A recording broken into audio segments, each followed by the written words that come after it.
Assalamualaikum warahmatullahi wabarakatuh. Salam sejahtera dan salam sehat bagi kita semua.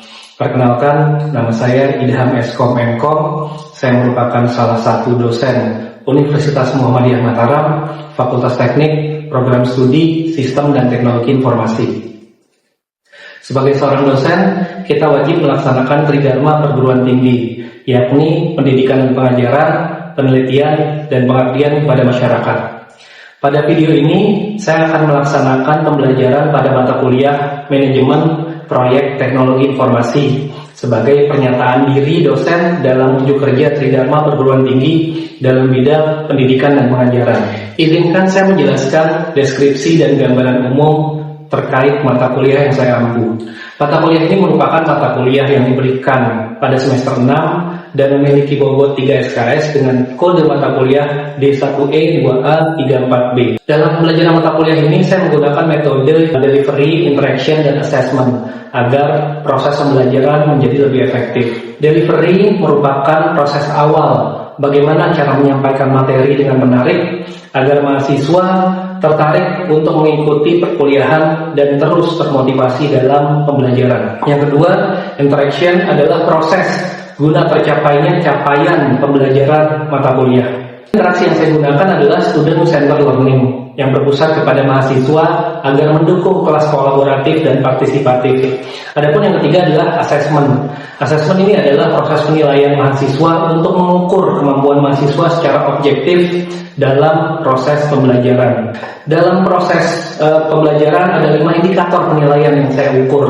Yang pertama adalah partisipasi kelas 10%, tugas individu 20%, tugas kelompok 30%, UTS 15%, dan UAS 25%. Kegiatan proses pembelajaran dapat dilakukan secara sinkronus dan asinkronus. Mata kuliah Manajemen Proyek Teknologi Informasi membahas prinsip, teknik, dan alat bantu yang digunakan dalam merencanakan, melaksanakan, memantau, dan mengendalikan proyek teknologi informasi, khususnya proyek application development. Materi meliputi pengelolaan ruang lingkup proyek, waktu, biaya, resiko, kualitas, sumber daya manusia, dan komunikasi antar tim.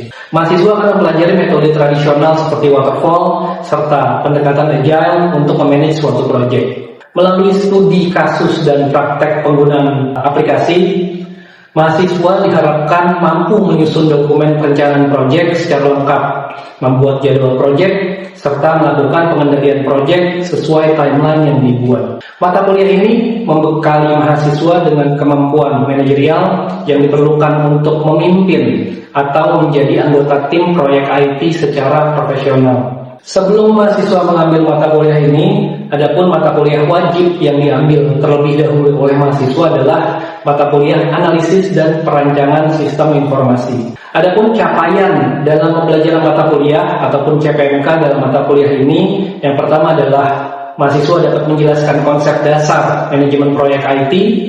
Kedua, mengidentifikasi dan menganalisa ruang lingkup proyek IT. Yang ketiga, dapat menyusun perencanaan proyek IT dari sisi waktu, biaya, sumber daya, dan resiko. Yang keempat, membuat jadwal proyek ataupun timeline menggunakan tools aplikasi. Kelima, melakukan monitoring dan pengendalian proyek IT. Yang keenam, menyusun dokumen manajemen proyek IT yang sesuai dengan standar. 7. Memahami aspek kualitas, resiko, dan komunikasi dalam proyek. 8. Mengaplikasikan agile project manajemen dalam konteks proyek aplikasi ataupun software. Pada kesempatan kali ini di video pelajaran saya akan menyampaikan materi yang pertama dalam mata kuliah Manajemen Proyek Teknologi Informasi, yaitu pengantar Manajemen Proyek Teknologi Informasi. Materi ini sangat penting karena akan memberikan gambaran umum mengenai konsep dasar, tujuan, serta peran setiap tim dalam proses pengembangan proyek. Dalam pelajaran ini kita akan membahas bagaimana sebuah proyek direncanakan, dijalankan, diawasi agar dapat mencapai hasil yang optimal sesuai dengan kebutuhan pengguna dan standar kualitas yang diterapkan. Dengan demikian, diharapkan mahasiswa dapat membangun fondasi yang kuat untuk mempelajari topik-topik lanjutan seperti perencanaan proyek, pengelolaan resiko, serta pengendalian proyek sampai selesai. Selanjutnya, berikut merupakan proses pembelajaran yang akan saya laksanakan di dalam kelas. Terima kasih. Assalamualaikum warahmatullahi wabarakatuh.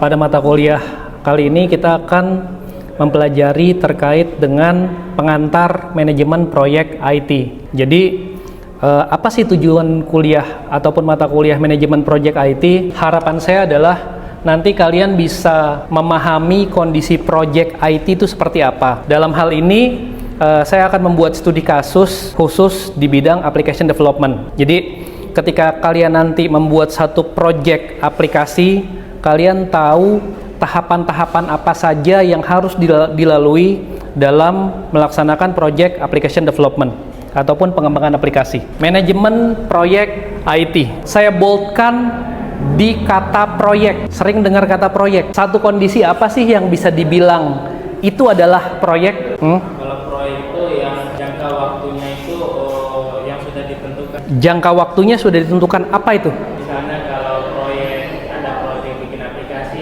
misalnya sampai 3 bulan, jangka waktunya hanya 3 bulan itu aja. Berarti sesuatu dikatakan proyek ketika ada jangka waktunya. Ya, Oke. Yang lain? Oh, kurang tahu. Kok pengen ini? Call friend, phone friend. Proyek itu yang akan ada kita kerjakan. Pokoknya ada kerjaan. Ya. Ada kerjaan itu namanya proyek. Ya. Oke. Yang lain? Yang penting ada yang dikerjain itu namanya proyek. Ya. Oke. Kalau digabungin sama Rian, ada kerjaan yang punya jangka waktu. Oke. Yang lain? Kan kata umum tuh ya, common proyek itu. Kamu udahan yang lain. Yang cewek. Ya. Hah? Satu pekerjaan yang melibatkan kelompok orang. Oke, berarti Tari ngasih tambahan sekelompok orang. Rian ada jangka waktu, Dika ada kerjaan ditambahin sekelompok orang. Jadi digabungnya adalah satu pekerjaan yang punya jeda waktu yang dikerjakan oleh sekelompok orang, saya tambahin mempunyai tujuan tertentu. Dan saya selalu ketika mengerjakan proyek, saya selalu menambahkan satu kata lagi, unik. Karena ini penting. Ketika kita mengerjakan sesuatu ini sama dengan yang lain, itu biasa aja. Tapi ketika kita menambahkan satu kata unik ataupun diferensiasi, maka proyek yang kita hasilkan otomatis lebih baik. Panji Pragiwaksono, tahu kan ya, stand up komedi ya? Pernah bilang gini, dan saya setuju sama omongannya dia. Sedikit lebih beda, lebih baik daripada sedikit lebih baik. Paham nggak? Jadi saya simpulkan dengan satu kata, yaitu unik. Proyek adalah satu usaha, kerjaan sama juga satu upaya yang sifatnya temporer, sementara. Jadi kalau misalkan abadi itu bukan proyek. Proyek itu pasti dibatasi waktu. Benar tadi katanya Rian. Yang menciptakan satu produk ada tujuannya, ataupun produk atau jasa ujungnya adalah unik. Proyek terdiri dari beberapa orang. Tadi Tari bilang juga seperti itu, betul. Yang melakukan sesuatu dan semuanya ini saling terkait. Jadi contoh ketika kita mengerjakan satu proyek pengembangan aplikasi ataupun application development, tergantung dari skupnya. Kalau misalkan skupnya lumayan kompleks gitu, biasanya timnya itu kalau misalkan aplikasinya simple, mungkin bisa dikerjakan 1-2 orang. Kalau 1 orang saya sebutnya everything stack. Kalian mungkin sering dengar kata full stack ya. Full stack apa sih? Mengerjakan semuanya kebutuhan sendirian. Kalau saya sering bilang itu single fighter. Satu project, satu aplikasi digas semua sama dia. Desainnya dia, front endnya dia, back endnya dia, DevOps-nya dia, gitu. Sendirian. Tapi kalau misalkan kalian ngerjakan aplikasi yang skala besar, apalagi ketika kalian masuk dalam satu perusahaan, kalian masuk dalam satu tim, itu biasanya jarang yang namanya kalian mengerjakan sesuatu sendirian ataupun full stack. Kalian harus memilih stack yang kalian inginkan. Contoh, kalian seorang back end stacknya, kalian harus pilih juga spesifik bahasa pemrograman apa yang kalian kuasai. Setelah bahasa pemrograman, framework apa yang kalian kuasai. Contoh, kalian kuasai Python, frameworknya apa? Django, atau misalkan Flash gitu. Jadi harus spesifik juga, karena dunia industri membutuhkannya seperti itu sekarang.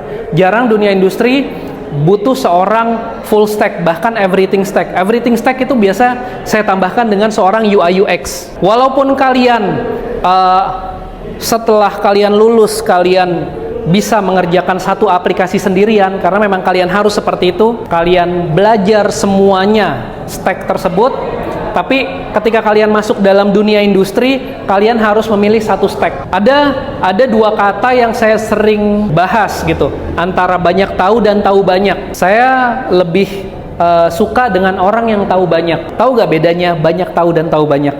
Sekilas Banyak tahu tuh mengetahui banyak hal tapi nggak ahli dalam satu hal. Oke. Tahu banyak tuh ahli dalam satu hal tapi tahu banyak dalam satu hal itu. Oke, kalau orang tahu banyak itu spesifik dalam satu bidang ilmu. Jadi saya senang orang yang banyak tahu, banyak ilmu, ketika diajak ngobrol nyambung gitu kan. Diajak ngobrolin bola masuk, obrolin yang lain masuk, obrolin politik nyambung gitu kan. Tapi ketika dibahas terkait dengan bidang pekerjaannya, dia tahu banyak di bidang itu gitu. Jadi kalian bisa full stack, tapi kalian harus memilih stack yang kalian kuasai apa. Ini contoh project umum. Seperti tadi yang namanya project itu ada upaya, ada kerjaan, ada jangka waktu, ada tim, ada tujuan. Contoh misalkan bikin rumah, bikin pelaksanaan pesta pernikahan. Atau kalau misalkan dalam dunia IT, buat aplikasi. Atau misalkan yang kerjaannya di bidang infra, bikin network ataupun jaringan CCTV satu perusahaan. Persamaan antara keduanya, yang pertama adalah dilakukan ada SDM, ada orangnya, ada resource-nya, ada sumber daya manusianya. Yang kedua dibatasi oleh sarana dan sumber daya gitu, harus dibatasi. Jangan yang namanya project itu tak terbatas, unlimited, harus dibatasi. Direncanakan harus, karena kalau kalian membuat sesuatu tanpa rencana, sama aja kalian merencanakan kegagalan. Project tanpa planning gagal. Gagalnya sebenarnya itu banyak faktor. Bisa jadi proyeknya nggak selesai, mundur, atau misalkan nggak dibayar gitu. Banyak faktor. Dan harus dilaksanakan dan dikontrol. Ada satu orang yang namanya adalah project manager yang melakukan controlling terhadap proyek tersebut. Proyeknya udah sampai mana nih sekarang? Udah sampai phase mana? Udah sampai sprint mana? Gitu. Dia yang harus kontrol. Ketika ada sesuatu yang nggak sesuai, akan nanti ada yang namanya sprint review untuk nge-review, ataupun sprint retrospektif untuk melakukan review terhadap sprint sebelumnya. Siapa nih yang punya masalah?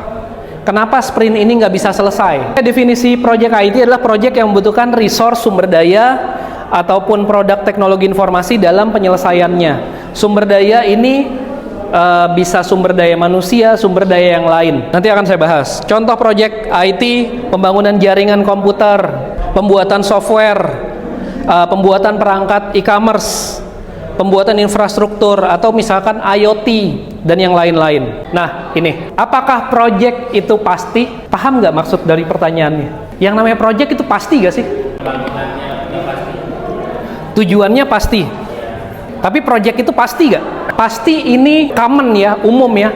Apakah pasti selesai, pasti lancar, pasti dibayar? Pasti gak sih? 50-50. Setuju? Atau ada yang mau 60-40 atau 70-30? Nggak ada yang bisa tahu, karena yang namanya project ini memuat ketidakpastian. Nggak ada yang tahu ke depannya seperti apa. Kita cuma berharap project itu bisa selesai dengan baik, terkontrol. Ada yang namanya project manager yang tugasnya untuk manage project, tapi belum tentu juga project itu bakal selesai sesuai dengan timeline. Contoh, saya pernah ada case project selesai dari segi timeline oke, dari sisi pekerjaan sesuai dengan UAT-nya oke. Nggak pastinya adalah sampai sekarang saya nggak dibayar. Jadi saya cuma dibayar itu 30% dari nilai project. Sampai sekarang yang 70%-nya lagi tidak pasti. Project memuat ketidakpastian. Karena satu project itu pasti unik, kadang-kadang sulit secara jelas untuk mendefinisikannya dari sasaran project, estimasi waktu, estimasi biaya juga gitu. Walaupun kita membuat satu rencana project, pada kenyataannya ketika kita menjalankan project tersebut terkadang ada sesuatu yang tidak sesuai dengan estimasi. Contoh, saya pernah kehilangan satu project di salah satu rumah sakit. Jadi hal ini disebabkan karena sumber daya manusianya, resource-nya. Ada satu tim inti yang membuat project itu tidak berjalan dengan baik gitu. Kita tidak bisa mendeliver aplikasinya sesuai dengan waktu yang ditentukan. Akhirnya pihak rumah sakit memilih vendor lain. Itu salah satu contoh gitu. Ketidakpastian ini juga menjadi alasan utama dilakukan yang namanya pengelolaan project dalam menghadapi tantangan, terutama project yang memasukkan teknologi baru, kayak misalkan sekarang AI gitu. AI sekarang udah common lah ya. Misalkan beberapa tahun lalu masukin AI gitu. Jadi itu merupakan satu challenge buat orang tersebut. Apalagi timnya belum pernah menghandle integrasi AI. Itu juga tantangan. Setiap project pasti punya maksud dan tujuan yang unik. Project dapat dipandang dari atributnya, yaitu pertama harus punya jangka waktu, maksud dan tujuan, ownership-nya punya siapa, sumber dayanya yang akan join di project ini siapa aja, peranan, resiko, asumsi yang akan mengambil ini siapa. Karena ini penting, tugas saling ketergantungan antara user, developer, project manager itu harus saling terkoneksi dengan baik. Perubahan organisasi, pengoperasian dalam lingkungan yang lebih besar dari project itu sendiri. Yang pertama saya bahas jangka waktu. Project itu harus punya timeline. Jangan kita ngerjain satu project yang nggak jelas gitu. Pak, saya kerjakan aplikasi ini ya, timeline berapa lama? Kita nggak ada ini kok mas, kita mas santai gitu. Mau bulan ini, mungkin bulan depan kan, nggak bisa bulan depan ya mungkin tahun depan gitu kan, kayak lagu tuh, nggak bisa kayak gitu. Project harus ada timeline, 3 bulankah, 5 bulankah gitu, harus jelas, ditentukan di awal. Semuanya tuh harus jelas di awal. Jangan ada kata gampang, nanti aja. Kalau soal itu nanti aja dipikirin gitu. Tapi semuanya tuh harus jelas di awal. Yang kedua maksud, tujuan project ini apa, pengen bikin apa. Dan yang paling sering saya bahas dalam project adalah definition of done. Definition of done, definisi dari selesai itu sampai mana. Jangan sampai definition of done menurut saya dan definition of done menurut user itu berbeda. Ini sangat penting gitu. Banyak project yang nggak bisa selesai karena definition of done-nya itu nggak sama. Mas, kemarin kan kita selesainya kalau sampai sini gitu. Sedangkan kita buat agreement-nya sampai mana gitu. Jadi sebelum dimulai maksudnya harus jelas dulu. Definition of done-nya harus jelas. Kalau misalkan nanti ada tambahan gimana? Itu harus diomongin di awal. Kalau misalkan mungkin minor, oke. Tapi kalau misalkan major, kita harus bikin quotation baru kah? Bikin improvement baru kah gitu. Yang penting satu project ini selesai dulu. Kepemilikan setelah selesai ini punya siapa?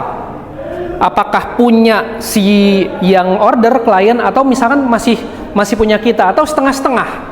Kita masih bisa jual aplikasi ini ke orang. Itu harus jelas juga. Resource, tim mana aja yang mau kita ajak untuk mengerjakan aplikasi ini. Jangan sampai salah, jangan sampai terjadi kayak kasus saya sebelumnya.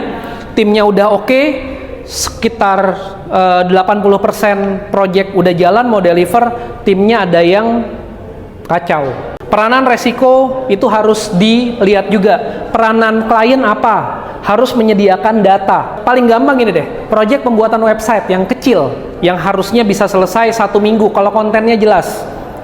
Tapi project yang namanya website itu kadang bisa molor sampai 3 bulan. Kadang sampai nggak jelas sampai kapan. Karena kadang gini, ada satu user, mas, saya pengen bikin website, bisa gak jadi 1 minggu? Oh bisa pak. Kontennya ada gak? Nggak ada. Visi misi ada gak? Oh nanti kita buat dulu. Terus logo ada gak? Logo juga belum ada gitu. 1 minggu nggak akan bisa. Jadi saya selalu bilang seperti ini. Website bisa selesai 1 minggu kalau kontennya semuanya jelas. Dan saya selalu tanya, ada gak sih benchmark website yang mau dibuat kayak gimana? Definisi bagus antara saya dengan klien itu beda. Gini deh, Yan, Rian, Albi. Kalau ngelihat, nih kita bahas wanita ya, wanita ahwat. Kalau ngelihat satu ahwat, bisa berbeda gak sih perspektifnya? Kalau menurut Rian, oh kayaknya itu cantik tuh, kayaknya itu manis. Kalau menurut Albi, beda. Beda kan?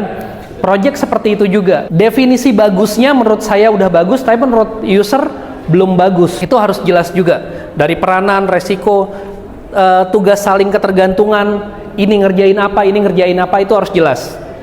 Perubahan organisasi ini harus jelas juga. Jangan sampai sekarang kita berhubungan dengan untuk pembayaran dengan finance. Ternyata baru 3 bulan finance-nya keluar, diganti dengan finance yang baru. Finance yang baru nggak mau tahu gitu. Harus jelas juga. Peranan project IT memerlukan individual dengan berbagai rangkaian keterampilan yang berbeda. Kita harus tentukan ketika kita mau mulai satu project, karena kita studi kasusnya adalah application development, harus jelas tuh stack yang mau kita pakai apa, bahasa pemrograman yang kita mau pakai apa di sini, backend-nya apa, mobile-nya apa, database-nya apa, itu harus jelas di awal. Jangan kita langsung mulai terus kita, oh kamu bisa apa? Bisa PHP, ya udah kita pakai PHP. Nggak bisa kayak gitu. Kita yang harus menentukan di awal dulu teknologi stack yang mau dipakai apa. Setelah udah fix, user oke, baru kita cari orangnya. Jangan, oh kamu bisa apa? Pakai Python. Oh ya udah, Pak kita pakai Python ya. Nggak bisa kayak gitu. Nggak bisa kita ketergantungan dengan satu orang. Kalau nggak ada dia, project nggak jalan. Nggak bisa seperti itu. Satu project pada dasarnya memerlukan unsur. Yang pertama, manager project manager. Yang kedua, sponsor project, ini yaitu kliennya yang mendanai project ini. Karena aplikasi itu bikinnya nggak murah. Jangan kalian menjual murah diri kalian. Mas, bikin aplikasi untuk kasir berapa gitu? Mau yang udah jadi atau mau dibuat ulang gitu? Oh, saya pengen buat ulang. Kira-kira speknya seperti apa? Kayak gini mas. Oh, mungkin sekitar 150 juta gitu. Lah, kok mahal amat gitu? Langsung kata mahal amat gitu yang keluar. Dan kalian jangan menurunkan standar kalian. Pakar pada materinya ataupun SMI. SMI ini maksudnya gini, ketika saya pengen bikin satu sistem SIMRS untuk rumah sakit, saya harus cari orang yang rumah sakitnya, yang harus paham alur rumah sakit tersebut. Karena saya nggak paham alur farmasi seperti apa, alur rekam medis seperti apa gitu, pengambilan stok obat bagaimana gitu. Saya nggak tahu. Harus ada pakar SMI-nya. Pakar teknisnya adalah orang yang membuat aplikasinya, tim teknis, developer. Oke, manajer project adalah pemimpin tim dan tanggung jawabnya adalah menjamin semua pengelolaan project dan proses pengembangan teknis berada di tempat dan sedang dikerjakan dalam serangkaian kebutuhan spesifik. Saya sering bilang tugasnya PM ataupun project manager adalah untuk memastikan project itu on the track. Tugasnya itu dalam timeline 3 bulan kita membuat sprint. Biasanya sprint itu 10-14 hari. Anggaplah satu sprint itu 10 hari. Berarti dalam 1 bulan ada 3 sprint, dalam 3 bulan ada 9 sprint. Tugasnya PM adalah memastikan setiap sprint itu on the track, sesuai dengan schedule atau enggak. Ada yang enggak sesuai schedule, ada yang namanya sprint review dan retrospektif untuk memperbaiki di sprint selanjutnya. Ada masalah apaan nih gitu. Kalau ada masalah ya otomatis yang bikin masalah harus diganti, di switch secepatnya. Manajer project yang baik selalu kritis terhadap kesuksesan project. Kalian mungkin sering dengar ya yang namanya bawahan ngomongin atasan. Ketika ada yang sesuatu bikin masalah, dia harus marah, dia harus kritis gitu. Dia harus siap diomongin. Saya pernah lihat satu konten TikTok, ketika kalian mau menyenangkan semua orang, jangan jadi bos, jualan es krim aja. Karena kalau kalian jadi bos, kalian nggak bisa menyenangkan semua orang. Oke, setiap project pasti memiliki hambatan dalam berbagai cara, terutama dengan lingkup waktu, tujuan, dan biaya. Batasan tersebut kadang-kadang disebut dalam project dengan istilah triple constraints. Triple constraint ini adalah lingkup, waktu, biaya. Kalian mungkin sering dengar ya dengan istilah ini ya. Pengen murah, pengen cepet, pengen bagus. Masalah semua orang adalah semuanya itu pengen ketiga-tiganya. Dan itu impossible. Itu mustahil. Kalian harus pilih 2. Mau bagus, murah, otomatis nggak bisa cepet. Mau murah, cepet, otomatis nggak bisa bagus. Saya mau murah, bagus, cepet pak. Oke, tinggalin. Karena itu ujung-ujungnya akan bikin masalah. Dalam project penting yang namanya sponsor, orang yang ngebiayain. Kalau misalkan masih tahap bootstrapping ya, kalian punya ide sendiri, ya kalian biayai sendiri sama timnya gitu. Tapi ketika kalian mengerjakan satu project, ini harus jelas sponsornya siapa. Yang namanya sponsor project nggak bisa ngasih uang aja, dia harus ngasih resource juga. Karena yang paham aplikasi yang mau dibuat dia. Kalau misalkan ada klien yang mau angkat tangan, pokoknya terserah ide udah Pak, itu project bisa dibilang nggak akan jadi-jadi. SME yang tadi harus ada tim expert di bidang tersebut sesuai dengan aplikasi yang mau dibuat. Technical expert diperlukan juga untuk membuat aplikasi tersebut sesuai dengan timeline, sesuai dengan stack yang disepakati di awal. Kita paham visi itu adalah long term, short termnya adalah misi. Tapi walaupun di project harus ada visi. Visinya adalah selesai. Definition of done-nya tuh harus jelas. Selesai ini adalah visi dari project tersebut. Nah, misinya apa yang harus dilakukan gitu. Aktivitas-aktivitas yang harus dijalankan untuk mencapai visi tersebut. Contoh kayak misalkan kita ngebuat metode apa yang kita mau pakai nih. Dalam project ini kita mau pakai SDLC, Software Development Lifecycle-nya itu Agile, contoh metode pengembangannya. Agile-nya apa? Scrum kita mau pilih gitu. Otomatis seperti tadi, ketika kita mau buat Scrum, kita harus bikin sprint-nya. Dalam setiap sprint kita harus bikin storyboard, user story, jelas tuh timnya siapa aja, satu sprint berapa lama, sampai project-nya, visinya tercapai. Definition of done-nya ataupun project-nya selesai itu tercapai. Bagaimana mencari visi yang jelas pada project IT? Ini penting. Definition of done ini selalu saya tekankan dalam setiap project. Ketika proses awal dalam development phase itu ada tiga phase. Yang pertama pre-development, yang kedua development, yang ketiga post-development. Di pre-development ini saya cerewet banget. Karena ada satu bagian yang namanya requirement gathering. Kita mau tahu user nih mau bikin apaan sih? Yang dilakukan adalah wawancara. Kita nanya, Pak pengen bikin aplikasi apa? Flow-nya seperti apa? Usernya siapa aja? User ini nanti dalam aplikasi bisa ngapain aja? Karena ketika requirement gathering-nya nggak jelas, otomatis visinya juga nggak jelas. Nggak selesai-selesai ini project. Peran seorang project manager ini sementara. Jadi kadang kalian dipimpin oleh misalkan kalian seorang developer, back end developer atau misalkan front end. Kalian nggak mungkin punya satu bos aja. Karena sifatnya temporer, bisa jadi di project ini bos saya A. Di project yang lain bos saya B. Karena sifatnya temporer, nggak ada project abadi. Oke, manajemen project ini adalah satu penerapan pengetahuan. Orang ini harus paham apa yang mau dibuat, punya skill, punya perangkat, punya teknik juga dalam penyelesaian project. Jangan sampai ada satu orang skillnya bagus, pengetahuannya bagus, tapi perangkatnya terbatas. Itu bikin masalah. Dilihat dari kondisinya. Ini nih inti dari mata kuliah ini, segitiga project gitu. Ketika ketiga project triangle ini ketemu, otomatis outputnya adalah kualitas dari project. Scope-nya jelas, waktunya pas, budgetnya oke, kualitasnya pasti bagus.